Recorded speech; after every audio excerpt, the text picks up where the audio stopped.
Now, I'd like to invite from a team against the motion, Biomission Girls Cadet College. First speaker, Cadet Azrin. Please. Staring at my iPhone screen as another pair of eyes stared back at me. Tears of joy rolled down my cheeks. Oh, how could I see it from so far if the social media didn't exist? Honorable Moderator, judicious judges, and my dear audience, thank you for giving me the floor to let me say something. The motion of today's debate is, social media is mostly creating a generation of antisocial youth. While my esteemed opponents argue in favor of this motion, we firmly believe that this is not true.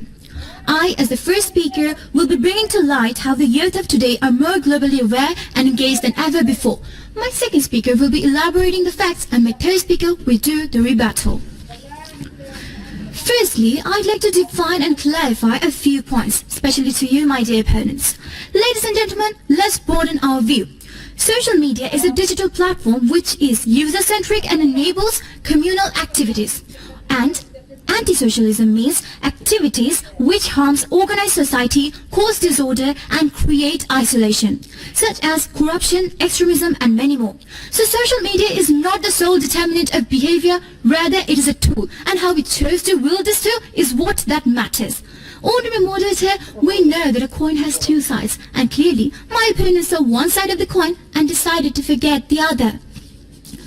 Locked down, mask on, stuck in your room with nobody with you. This was the COVID situation that left the world shook only a few years ago. We couldn't go out, we couldn't buy stuff, or even talk face to face with anyone. But what was the Aladdin's lamp that pulled us out from this situation? Yes, Honorable Moderator, the answer is social media. July 2020 saw a rise of 10.5% in the users of social media compared to July 2019. And the next year it doubled. 47% employees over the world had telework during COVID-19. So it all proves that if social media didn't exist, our lives could have gone much worse. A research published by Pew Research Center shows that 85% teens reported that social media helped them stay connected with friends they don't see regularly, and 70% say that they feel more connected to their friends via social media. So social media truly allows individuals to keep connection with friends and family across the globe.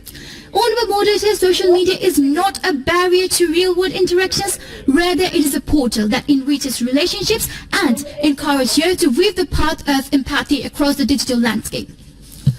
Dear opponent, you're saying that social media is keeping us stuck in a virtual world.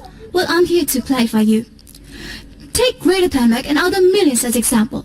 Greta have used platforms like Twitter starting on August 20 and created a thunder in the world with climate change movements. #Fridays for Future. Where children come out every Friday and fight and protest against climate change and global warming.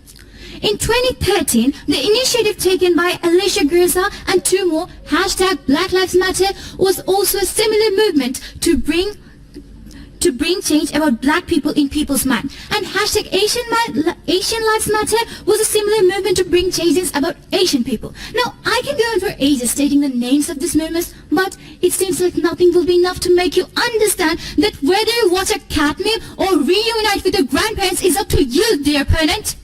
Even 20 years ago, it was very rare to stay in contact with friends you went to school or university with.